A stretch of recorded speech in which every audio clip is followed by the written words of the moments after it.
ज्यांचे आत्ता स्थापन विचार ऐकले ते शिवसेनेचे नेते पार्लमेंटमध्ये आमचे सहकारी संजयजी राऊत, खासदार श्रीनिवास पाटील, खासदार अमोल कोल्हे, महादेव बाबर, वीरशेठ रानडे, संजय ग्वाडिले या कार्यक्रमाच्यासाठी ज्यांनी आपल्याला निमंत्रण दिलं ते योगेश बाबर आणि त्यांचे सगळे कुटुंबातले सहकारी आणि गजानन बाबर यांच्याबद्दल आस्था असलेले आपण सगळी बंधू भगिनी. आज या ठिकाणी तुमच्या सगळ्यांच्या साक्षीनं एक नव्या पिढीच्या आणि शून्यातून पुढे जाण्याच्यासाठी धडपड करणाऱ्या तरुणांना प्रेरणा देणारं हे पुस्तक, हा ग्रंथ आज या ठिकाणी आला. तो आला टिकलीवरनं आणि वाया पिंपरी चिंचवड दिल्लीपर्यंत पोचला. हा प्रवास सहसा सुखासुखीचा नव्हता, संघर्ष होता. संघर्षाचा असल्यामुळे साहजिकच संघर्ष यात्री हे नाव अतिशय यथोचित अशा प्रकारचं नाव आहे. आणि गजानन बाबर यांनी अत्यंत प्रतिकूल परिस्थितीमध्ये कर्तृत्व दाखवलं आणि कर्तृत्वाचा ठसा हा आपल्या सगळ्यांच्या मनामध्ये कायम झाला. आणि त्यामुळं माझी खात्री आहे की हे पुस्तक वाचल्याच्यानंतर तुम्हा सगळ्यांना सुद्धा प्रेरणा मिळाल्याशिवाय राहणार नाही. पिंपरी चिंचवड ही महानगरपालिका एकेकाळची 5-25 गावं होती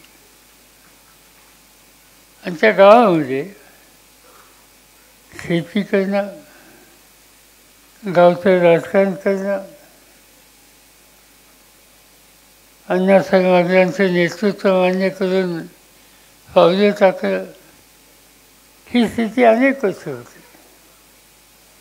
महाराष्ट्राला यशवंतराव चव्हाणांच्यासारखा दीर्घ दृष्टी असलेला नेता मिळाला आणि महाराष्ट्राची उभारणी त्यांनी केली. त्या उभारणीमध्ये पिंपरी चिंचवड याचा प्रकर्षाने उल्लेख करावा लागेल. डॉक्टर घारे होते, अन्य त्यांचे सहकारी होते आणि नंतरच्या काळामध्ये हे सगळं शहर एकसंघ करण्याच्यासाठी ज्यांनी अत्यंत मोलाची कामगिरी केली ते करण्यासाठी अण्णासाहेब मगर यांचं स्मरण हे निश्चित करावं लागेल. आणि या सगळ्यांनी ही सगळी नगरी उभी केली. यशवंतरावजींनी औद्योगिक उभारणी करण्याच्या दृष्टीनं महत्त्वाची कामगिरी केली आणि त्यामुळे आज हा सगळा परिसर प्रचंड प्रमाणात बदललेला आहे. महाराष्ट्राच्या कानाकोपऱ्यातून, देशाच्या अनेक राज्यातून लोक या ठिकाणी कष्टासाठी आले. त्यांनी कष्ट केले आणि नगरीच्या परिसराच्या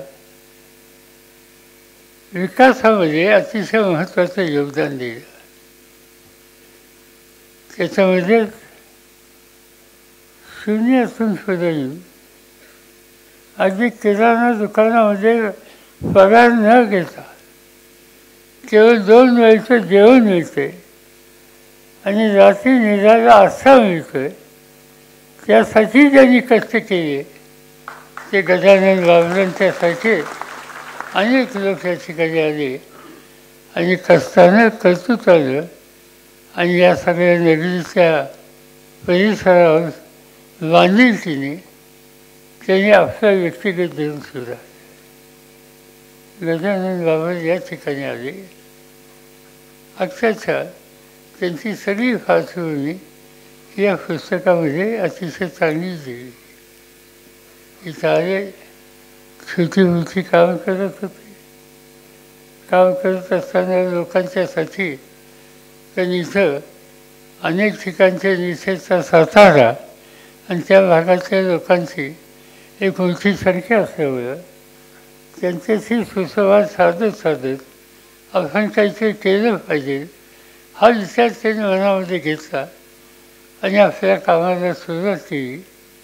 आणि त्याची सुरुवात करत असताना ती लहानशी संघटना काळभोर नगराची, नंतर सातारकरांची, ते करत असताना नगरपालिका, महानगरपालिका, महाराष्ट्राची विधानसभा आणि देशाची संसद, इथपर्यंत हा प्रवास अतिशय कष्टानं तन्मयतेनं गजानन बाबरांनी केला. हा प्रवास केला माणसं जुळली. माणसं जुळत असताना संकटामध्ये सापडलेल्या कुठल्याही व्यक्तीच्यासाठी संकट मोचक म्हणून काम करण्याची जबाबदारी आपल्यावर आहे, अशा प्रकारची भूमिका घेऊन अखंडपणाने त्यांनी या ठिकाणी काम केलं. आणि त्यावेळेस या भागाच्या जनतेनं त्यांना मनापासून स्वीकारलं. अगदी देशाच्या पातळीमध्ये पाठवलं. 2 वेळेला आमदार, खरं तिसऱ्यांदा सुद्धा आमदार होत होते. सांगणं योग्य नाही, पण ते माझ्यामुळे थांबले. तर आम्ही म्हटलं की एकदा 2दा इथं आम्हाला मारच बसतोय, आता काहीतरी दुरुस्त केलं पाहिजे. आणि दुरुस्त करण्याच्यासाठी जी काही काळजी घ्यायची होती ती काळजी घेतली. त्यावेळेस त्यांची या ठिकाणी हॅट्रिक होणार होती ती त्या ठिकाणी थांबली. ही वस्तुस्थिती आहे. संसदेमध्ये काम करत होते, आमदार म्हणून काम करत होते. माझं एक भाग्य आहे की ते आमदार होते तेव्हा मी महाराष्ट्राचा प्रमुख होतो. आणि पुणे जिल्ह्यात किंवा महाराष्ट्रामध्ये जे आमदार अत्यंत स्वच्छ चारित्र्याचे आणि लोकांच्याशी बांधिलकी ठेवणारे आणि व्यक्तिगत कामाच्या संबंधी व्यक्तींचे विचार कधी मनात न आणता फक्त सामान्यांचा विचार या संबंधीची भूमिका राज्याच्या प्रमुखांकडे बांधणारे जे आमदार होते त्याच्यामध्ये गजानन बाबर यांचे स्थान फार व्यक्त होते. आणि तशीच अवस्था बघितली. केंद्र सरकारमध्ये मी काम करत असताना गजानन बाबरजी तिथं आले. अनेक प्रश्न या भागात आहेत ज्याचा उल्लेख श्रीनिवास पाटलांनी केला.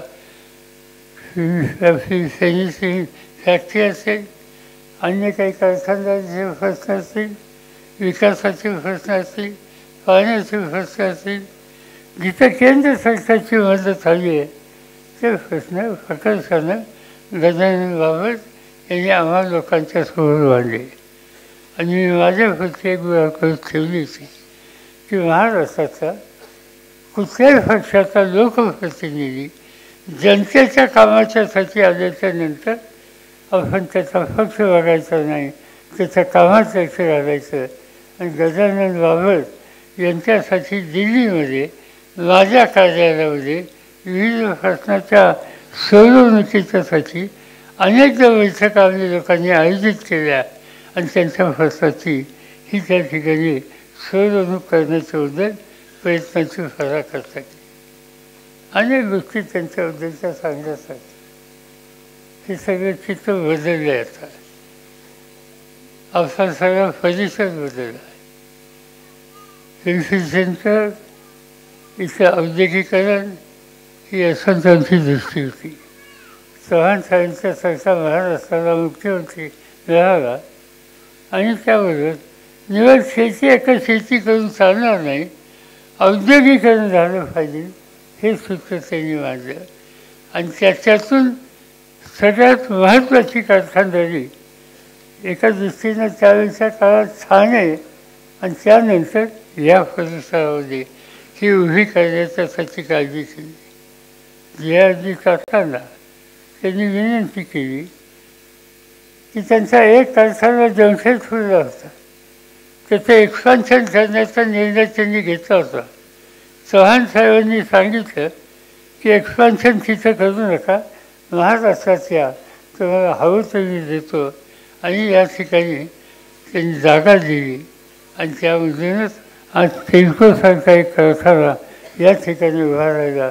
एक तेलको उभा राहिला, हजारो कारखाने छोटे होते आज या ठिकाणी उभे राहिले. आणि त्यामुळं या सगळ्या परिसराचा चेहरा होते. माझ्यानंतरच्या काळामध्ये कारखानदारीच्यासाठी इथं काही करायला काही शिल्लक असतं. आणि म्हणून मी स्वतः निकाल हा घेतला की कारखानदारी आता विकेंद्रित स्वरूपात केली पाहिजे, एकाच ठिकाणी कारखानदारी. आणि त्यामुळे अनेक प्रश्न होतात. आणि मग पुढची कारखानदारी करायचा ज्यावेळेस प्रस्ताव माझ्याकडं राज्य प्रमुख म्हणून आला, त्यावेळेला मी ऑर्डर काढली की इथं आता नवीन कारखाना काढायला परवानगी द्यायची नाही. मग द्यायची कुठं?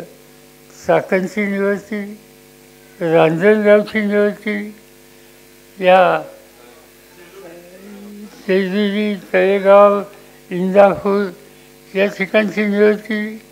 आणि आज विकेंद्रित स्वरूपामध्ये कारखानदारी त्या ठिकाणी उभी राहिली. हजारो लोकांच्या हाताला आज त्या ठिकाणी काम मिळाले. मला माहीत नव्हतं, विलासांचा कारखानाही ऐकलं होतं, पण त्यांनी आता या ठिकाणी सांगितलं किती 2000 लोक, किती 3000 लोक काम करतात. हे तुमचं वाक्य मी ऐकलं, माझ्या डोक्यावरचं उजवलं. कारण आता निवडणूक आली, डॉक्टर कोणी काम उत्तर करतात पण हे नाही. आणि त्यामुळे आता उद्या त्यांच्या निवडणुकीला कोणतरी फाशी राखा पाहिजे याचा विचार मी करत होतो. आता विलास इतका जबरदस्त आणि शक्तिशाली फाशी राखा मला काही इथे दिसत नाही. आज तुम्ही हा खुलासा केला त्याबद्दल तुमचा मी आभारी आहे. 3000 सावरा चांगली गोष्ट आहे. या यात्रेमध्ये अनेक गोष्टी सविस्तरपणाने त्यांनी गेली. आपल्याला मी सांगत होतो की हे सगळं केल्याच्या नंतर आमच्याकडं आपल्या सगळ्यांचे सहकारी नानासाहेब नवले, विजयराव नवले खासदार होते, आमदारही होते आणि आजही काम करतात. एक दिवशी माझ्याकडे आले आणि मला सांगितलं की साखर कारखाना करायचा आहे, त्याच्या भूमिपूजनाला या. येतो म्हणजे कुठं म्हणजे इथं जवळ आहे हिंजवडीला. माझ्या डोक्यात दिसत होतं. गेलो मी हिंजवडीला. मोठा कार्यक्रम होता, हजारो लोक होते. कुदळ मारली, वाचनाला उभं राहिलो आणि सांगितलं साखर कारखाना इथं होणार नाही. लोकांनी काय हा भाजीच मुख्यमंत्री दिसतो. कार्यक्रमाला आला, भूमिपूजन केलं, तिकडचं ते कुदळ मारली आणि म्हणतो इथं कारखाना होणार नाही. मी त्यांनी सांगितलं इथून 30 महिन्यात तुम्हाला मी जागा देतो आणि इथं मला IT इंडस्ट्री करायची. आज हिंजवडी ही महाराष्ट्राचं अत्यंत महत्त्वाचं केंद्र झालं. आज हिंजवडी आणि या सगळ्या भागातून जगातल्या अनेक देशामध्ये ITच्या मार्फत जो काही कार्यक्रम राबवला जातो त्याची निर्यात क्षमता ही 11,000 कोटीच्या पेक्षासुद्धा अधिक आहे आणि हजारो लोकांना त्या ठिकाणी काम आहे. तो सगळा परिसर बघितल्याच्या नंतर तुम्ही अमेरिकेत आहात का अन्य देशात आहात अशी स्थिती बघायला मिळते. आणि काम त्या ठिकाणी आपल्या लोकांनी केलं, धोरण ठरवलं, निर्णय घेतला, त्याचे हे परिणाम आहेत. आणि त्या सगळ्या गोष्टीचे दुसरं आज आपला सगळा परिसर हा बदलला गेलेला आहे. याचा अर्थ इथं थांबायचं नाही, अनेक गोष्टी आपल्याला करायच्या आणि ते करण्याच्यासाठी राजकारण हे राजकारणाच्यासाठी असतं नाही असं नाही, सत्तेच्यासाठी सुद्धा असतं. पण ती मिळालेली सत्ता व्यक्तिगत उभारणीच्यासाठी वापरायची नसते. ज्या सामान्य माणसाच्या शक्तीनं आणि पाठिंब्यानं आपण इथपर्यंत आलो त्याची नोंद घेऊन अखंडपणानं या परिसराच्या भल्याचा विचार हा करणे ही भूमिका जर घेतली तर चित्र बदलू शकतं. महाराष्ट्रामध्ये सुदैवानं अनेक नेते होऊन गेले, त्यांनी अशा प्रकारच्या विधायक कामाला सुद्धा प्रोत्साहन दिलं. दुसरे एक दोष महत्त्वाचे, दोन नेते असे होऊन गेले की एक यशवंतराव चव्हाण आणि दुसरं बाळासाहेब ठाकरे. या दोघांचं वैशिष्ट्य हे होतं, सामान्य कुटुंबाच्या माणसांना उभं करायचं. जगाचा कुठलाही प्रश्न आला तर तो सोडवण्याची ताकद त्याच्यामध्ये निर्माण करायची. चव्हाण साहेबांनी स्वातंत्र्याच्या नंतरच्या काळामध्ये आणि संयुक्त महाराष्ट्र होण्याच्या काळापासून अखेरपर्यंत अनेक माणसं तयार केली, कर्तृत्व ओळखलं, त्यांना प्रोत्साहन दिलं आणि त्यांच्यामार्फत समाजाचा महाराष्ट्राचा विकास कसा होईल या गोष्टी सातत्याने व्यक्त केल्या. आणि तशाच प्रकारची भूमिका बाळासाहेब ठाकरेंनी केली. कधी कधी आमची त्यांची मैत्री होती, मैत्री जशी होती त्याच्यात आणि अतिशय नेतृत्वाच्या दृष्टीनं अनेक तासनतास एकत्र घालवले. त्यांचं आमचं एक वैशिष्ट्य होतं, विरोध राजकीय विरोध एकदम होता आणि विरोध करायचा म्हणल्याच्या नंतर बाळासाहेबांच्या असायचा टीकाकार हा क्वचितच बघायला मिळेल.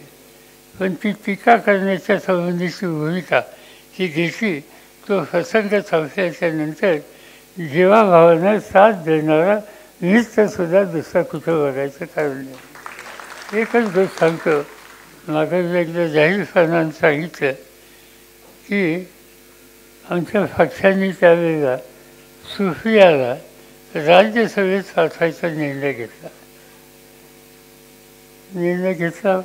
बातमी पेपरला आली, बाळासाहेबांचा फोन आला. शरद बाबू, तेव्हा शरद बाबू म्हणायचे, काय झालं? नाही म्हणजे सुफिया काय राज्यसभेत गेली जाते? म्हणजे हो ठरलं असं. म्हणजे तुमची काय सूचना आहे? नाही मी फक्त तुमच्याकडनं ऐकलं. म्हणजे तुमच्या वतीनं म्हणजे विरोधी पक्षाच्या वतीनं कोण तिच्या विरुद्ध उभं राहणार? काय बोलता म्हणजे?